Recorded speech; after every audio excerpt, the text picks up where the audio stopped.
Pro tip number 1 is, जो लोग self study कर रहे हैं उनको ये नहीं पता होगा, एक पूरी मेरे पास PDF थी जिसमें मैं रोज़ रात को ना पढ़ती थी, और कैजुअली इसको प्रैक्टिस रोज़ करोगे ना तो मेंटली आपको समझ आ जाएगा कि इतनी बड़ी चीज़ नहीं है। Hello guys, welcome back to my channel. This is Manvi Gangwani, your boss girl, and today I'm making a video proper one on the IELTS speaking part because बहुत सारे लोगों के मुझे इंस्टाग्राम पे DM आ रहे थे, दीदी please help me out with reading, speaking and everything. Although मेरे स्कोर बहुत ज़्यादा नहीं थे, but trust me I am really good with my English and it was just maybe some short time. And मुझे actually IELTS बहुत ज़्यादा fascinating लगता है, which is International English Language Testing System. It really fascinates me because I think मैं बहुत interested थी, और last में मैंने जब क्लासेस जाना शुरू किया, बट मेरे एग्ज़ाम्स में 2 दिन ही थे, तो मैं एक्चुअली पढ़ने में मुझे मज़ा आ रहा था। And these are like my experiences. आपको प्रॉपर लेसन्स जो है ये चैनल्स पे मिल जाएंगे, but this video is how can you start doing IELTS speaking part, specially for beginners. So if you are thinking कि आपको IELTS देना है, प्रिपरेशंस करना है, trust me this is my personal experience. So I am just awareing you how can you start and what are the things to do and what are the things to avoid. So let's start with this video and let's start with the pro tips that I want to give you guys and take it seriously and lightly at the same time. And चलिए शुरू करते हैं इस video को। Let me firstly explain you IELTS speaking में 3 parts होते हैं। The first one is the introductory and interview questions जो कि शॉर्ट होते हैं। सेकेंड होता है क्यू कार्ड, जिसमें आपको क्यू कार्ड दिया जाता है, 1 मिनट आपको मिलते हैं, फटाफट आपको नोट्स बनाने होते हैं, और आपको 2 मिनट्स के लिए या फिर जब तक आपको वो ट्रेनर रुकाए नहीं तब तक आपको बोलना होता है सेकेंड पार्ट में। फिर जो का थर्ड पार्ट होता है वो आपका होता है डिस्कशन विद द एग्जामिनर। तो आपको एक कोई भी टॉपिक जो आपने सेकंड में बोला हो, क्या पता आपको उसी पर डिस्कशन करना हो, या फिर the examiner can may be start with a different new topic and they have now questions, जिससे वो आपको क्रॉस क्वेश्चंस कर रहे हैं, आपके बीच में डिस्कशन हो रहा है। This is the time when you make the last impression. So these are mostly lengthy questions थोड़े, तो इसकी आपको प्रैक्टिस पार्ट वाइज करना होता है, 1, 2 and 3. You have to be prepared for these 3 parts. So my pro tip number 1 would be make your notes on new words and vocabulary. The first thing which I did was, अगर मेरे पास suppose I am good with speaking in English, still समझ लो कि I got 6.5 bands guys. So let me tell you कि बोलना generally और इस module को समझ के इसके हिसाब से बोलना is a different aspect. And mentally भी कुछ चीज़ें होती हैं जो आप पहले से एग्जाम्स में जान लो तो ज़्यादा अच्छा होगा आई थिंक आपके लिए। Do your research no matter how good you are, even if you are good you can be excellent. अगर आप पुअर हो इंग्लिश में तो आप क्या पता अच्छे हो जाओ। So do your research, don't think कि मैं जितना बोलती हूँ उतना काफ़ी है। Trust me, you need new words. For example I made notes on, मैंने ना सेम वर्ड है, ओके, सो सेम का क्या हो सकता है, equivalent, identical, alike. So if you want to express एक सेंटेंस को, तो आप एक ही वर्ड नहीं यूज़ कर सकते, आप उसके ही जैसे अलग अलग वर्ड्स यूज़ कर सकते हो। जैसे कि मैंने many, numerous, plethora and innumerable. Innumerable तो हम यूज़ नहीं कर सकते सेंटेंस में, बट जो रियलिस्टिक वर्ड्स हैं, जैसे मैनी को मैं न्यूमरस बोल सकती हूँ। I got numerous options in the platter I was choosing, और else I can say I had a plethora of options out there. So आप मैनी की जगह ये सब वर्ड्स यूज़ करोगे तो ज़्यादा इम्पैक्टफुल होगा। That's what I am saying, do your research, find good words. आप बेसिक वर्ड लिखो, फिर उसके ऑप्शंस लिखो, and use a range of grammatical structures. आप देखो कि कैसे एक्सपर्ट्स यूज़ करते हैं, कैसे आप वीडियोस देखो यूट्यूब पे कि ग्रामेटिकली कैसे लोग बोल रहे हैं। ग्रामेटिकली राइट साउंड करना बहुत ज़रूरी है। So make your notes on grammatical, vocabulary, words, everything should be in your notes. Pro tip number 2 is that you practice, practice and practice. So guys, you have to practice the common topics which appear in your speaking examination, and you can simply Google it, IELTS common topics, and you will get a example कितने सारे topics हैं, अगर आप familiar ही नहीं हो कि क्या क्या टॉपिक्स आ सकते हैं, इट्स 110% स्कोप कि you are going to be blank in your examination. So topics like home town, family, hobbies, work, food, things you like, weather, what are you studying, travel, art, childhood, ये सारी चीज़ें हैं जो बहुत commonly आती हैं. और ट्रस्ट मी, ये एक्चुअल टॉपिक्स हैं जो मैं पढ़ रही थी तो मुझे लग रहा था हाँ ये जब हम प्रैक्टिस कर रहे थे तो मैम भी हमें यही टॉपिक्स पूछती थी. So these are the common topics जो कि आ सकते हैं. अगर आपने जस्ट रीड आउट भी कर लिया सो यू आर सॉर्टेड. अगर आपको आपका ब्रेन इतना वो है, जैसे कहते हैं ना, हम जो वीडियोस देखते हैं वो हमें याद रहते हैं, वैसे ही अगर आप एक बार वो टॉपिक्स पढ़ लो तो वो आपका एकदम सॉर्टेड हो जाएगा कि आपको पूछा, you don't have to think much because आपने वो टॉपिक्स पे पढ़ा है. सो यू नो कि एक परफेक्ट आंसर कैसे दिखता है. So read the proper perfect answers. Now let me tell you, जो लोग सेल्फ स्टडी कर रहे हैं उनको ये नहीं पता होगा, एक किरण मकर करके एक पूरी मेरे पास PDF थी जिसमें मैं रोज़ रात को ना पढ़ती थी कि कैसे मुझे प्रैक्टिस, क्या क्या डिज़ायर्ड आंसर्स है. So that looks like this.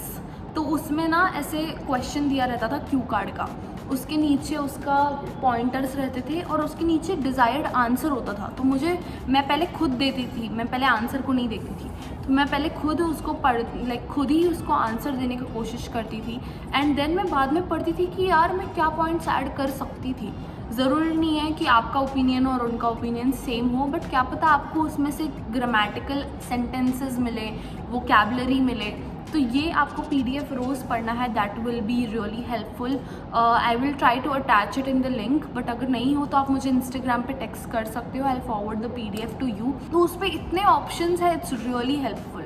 सो अगर आप क्लासेस में हो तो ये आपको ऑलरेडी ऑटोमेटिकली फॉरवर्ड हो जाता है. But if you are someone who is searching for authentic content जहाँ से आप पढ़ो, one and only content, then this is the thing for you. अगर आप न्यू हो तो आप सोच रहे हो कि कैसे मैं प्रैक्टिस करूँ. पहली बात तो स्पीकिंग ऐसी चीज़ है, आप मेंटली ये सोचो कि जैसे हम हिंदी बोलते हैं वैसे ही आपको इंग्लिश सोच समझ के बिना डरे अगर आप हिंदी सोचो, बहुत डरावनी चीज़ है, क्या बोलूँ तो आप नहीं बोल पाओगे. बट यही अगर आप सोचो कि यार बहुत बचपन से हम पढ़ते आ रहे हैं, मैं बोल सकता हूँ, और कैजुअली इसको प्रैक्टिस रोज़ करोगे ना तो मेंटली आपको समझ आ जाएगा कि इतनी बड़ी चीज़ नहीं है. रोज़ प्रैक्टिस करोगे, it's very easy to achieve. Now let me tell you, जो मैंने आपको PDF बताया या फिर आपने गूगल पे सर्च किया IELTS topics questions part 1 part 2 जो भी आपने वो सर्च किया, नाउ आस्क योर पेरेंट और your friend to take your reading. मैं रोज़ रात को सोने से पहले मैं 3 मॉड्यूल्स को टाइम देती थी रोज़, या फिर 2 मॉड्यूल को एक दिन में देती थी, और रात को स्पीकिंग करती थी. मेरी बेस्ट फ्रेंड को कॉल करती थी और बोलती थी मेरी स्पीकिंग ले ले. So we had the same मकर का PDF. So I used to send the questions and then she used to ask me the questions, and just like that we used to cover 3-4 topics. So आप रोज़ just like that you can cover 3-4 topics, और else आप अपने parent को बोलो कि मेरे से आप क्वेश्चंस पूछो, फर्स्ट पार्ट का, सेकंड पार्ट का, थर्ड पार्ट का. आप यू गाइड देम कि आप ऐसे पूछो, ठीक है. And then that's how you do that. अगर आप सेल्फ स्टडी ओरिएंटेड हो so you can just record your own speaking practice. So that is the best way, क्योंकि हम क्या बात कर लेते हैं हमें पता नहीं चलता है. But trust me, I have tried this in my, क्योंकि मैम ना मुझे मेरी बहुत बोलती थी कि तू सही से नहीं बोल रही है, कुछ तो गलत जा रहा है. तो मैंने खुद की आवाज़ जब रिकॉर्ड करके सुनी.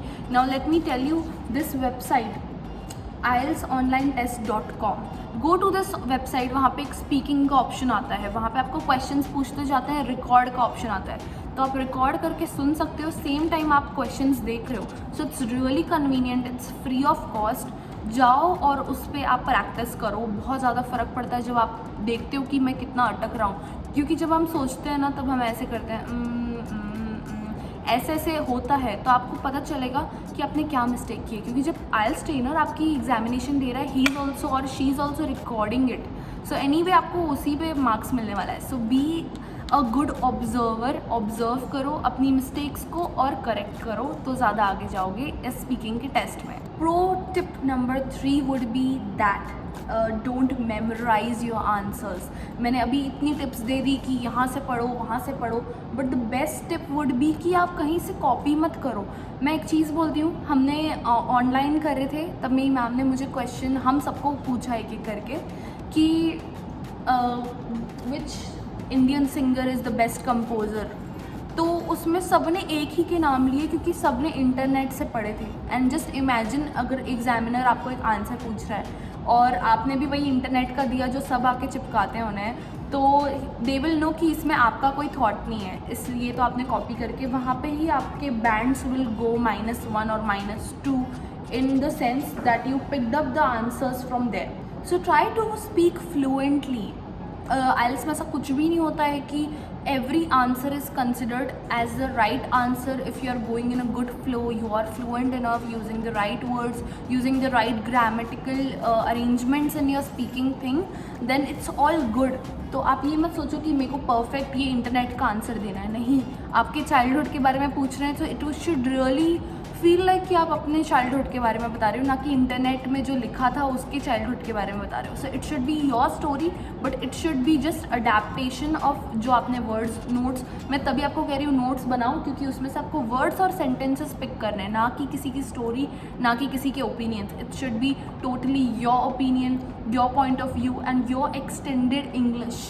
आपकी वोकैबुलरी, आपका, आप उसे कैसे प्रेजेंट करते हो. It should be your thought. Also one more tip, that stop using fillers like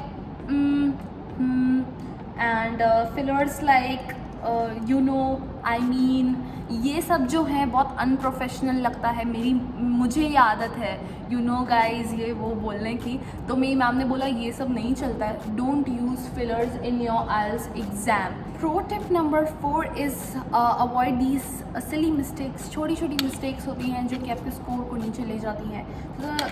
first mistake is that जब आपका फेस, आप जाते हो, थोड़ा एक्सप्रेसिव होना चाहिए. अगर आप अपने पॉइंट्स को रख रहे हो, एक सामने वाले को एक ऑरा आता है आपका, so keep smiling, extend your answers and greet them. So उससे क्या पता आपसे खुश होकर 0.5 तो आपका बढ़ा ही देंगे, because your body language matters and your facial expressions also matters. The second one is a big mistake because people who speak in monotone मतलब एक ही टोन. अब मैं monotone में तो नहीं बोलती, but monotone मतलब I was going to this and I got this idea and I'm going to do this and I have this idea of doing this. ये वाली स्पीच में ये मोनोटोन होता है. जब एक ही टोन में आप बोल रहे हो, उसमें कुछ भी सामने वाले को समझ नहीं आता आपको क्या टाइम पे क्या एक्सप्रेशन देना है, कैसे अलग अलग लैंग्वेज कैसे अलग अलग स्पीचेस में एक्सप्रेसिव होना चाहिए. आपकी स्पीच मोनोटोन एक जैसी नहीं होनी चाहिए, अलग अलग होनी चाहिए. जैसे मैं आपको कुछ इंपॉर्टेंट चीज़ें तो अच्छे से बता रही हूँ, स्पीच थोड़ी बढ़ जाती है, वैसे your speech should not be monotonous. No accent is perfect, so don't worry about your accent. किसी का भी accent is fine. Just the things they're expecting is a good English and your opinions. So yeah, elaborate your points. आपको अपने mind में जैसे ही उनने एक Q card दिया, you have to फटाफट आपको अपने दिमाग को हमेशा रेडी रखना है. दैट फटाफट मैंने एक स्टोरी का फ्लो सोचा और वो पॉइंट्स को इतने अच्छे से एलैबोरेट कर दिया. So easy. जस्ट आप उसको उस वे में सोचो कि फटाफट एक पॉइंट सोचे, उसको एकदम बोलते जाना है जब तक वो बोले नहीं कि भाई हाँ समझ गया, तुझे आती है अच्छे से English. So that is the thing with it. Don't use big and unfamiliar words. आपको ऐसे वर्ड्स नहीं यूज़ करने जो अनरियल लगते हैं. मैं ये बोल रही हूँ कि आप रिसर्च करके वर्ड्स लिखो, बट आपको भी अगर वो वर्ड बोलने में नहीं आ रहा है, अनफेमिलियर, और ऐसा लग रहा है स्पीकिंग में नहीं बोल सकते, रेगुलर लाइफ में ये वर्ड अडेप्ट नहीं कर सकते, तो वो वर्ड को आप मत बोलो. Unfamiliar word is a big no. And avoid these mistakes में एक पॉइंट ये होगा कि जो मुझसे भी मैंने भी ये चीज़ से गो थ्रू किया था while being in exam, was don't be provoked by the trainer. जब आपका थर्ड पार्ट होता है डिस्कशन पार्ट, तो बहुत सारे ट्रेनर्स और बहुत सारे स्टूडेंट्स ने भी ये एक्सपीरियंस किया होगा कि वो पूछते हैं but why tell me why, ये सब वो प्रोवोक करते हैं आपको, बोलते हैं क्यों आप ऐसे बोल रहे हो, क्यों आपको लगता है ये राइट है. So don't be provoked by the trainer, be chill, because they are just testing you if आप प्रोवोक होके अपना स्टेबिलिटी खो रहे हो कि नहीं. So be stable, be happy, be calm. So these are some general tips if you want to start your IELTS practice in speaking module. Just practice, learn new words. that is the main thing, that you adapt, then you be real, you are being real in your speaking thing, and don't be nervous नहीं होना है, क्योंकि वो just उसी का खेल है कि आपको ऑरा अपनी एक्सचेंज करनी है, कॉन्फिडेंट दिखना है, अच्छे से बोलना है। इंग्लिश आप बचपन से बोल रहे हो, trust me, if you are new in this speaking thing, आप बहुत पुअर हो तो आप 1 महीना लेना, अगर आप बहुत अच्छे हो 1 हफ्ता should be more than enough for you. रात को मस्त अपने फ्रेंड्स के साथ इसके साथ प्रैक्टिस करो, क्लास में प्रैक्टिस करो, पेरेंट्स के साथ प्रैक्टिस करो, बहुत ईजिली हो जाएगा, कोई बड़ी बात नहीं है। सो that is it for today guys. आज के मुझे अच्छा लगा ये स्पीकिंग पे बना के। अगर आपको कोई और वीडियोस चाहिए, just comment down and let me know what help you want, and even you can reach out on Instagram। and काफ़ी अच्छा लगा अपने opinions और अपना experience share करके on speaking, because that was my favorite part। make sure you subscribe and hit the like button as well, क्योंकि motivation मिलती है। और भी वीडियोस IELTS पे फटाफट बनाती हूँ और डालती हूँ, और लोन पे भी आने वाला है जल्दी ही। सो मिलते हैं नेक्स्ट वीडियो में। Bye guys, keep studying hard and believe in your dream.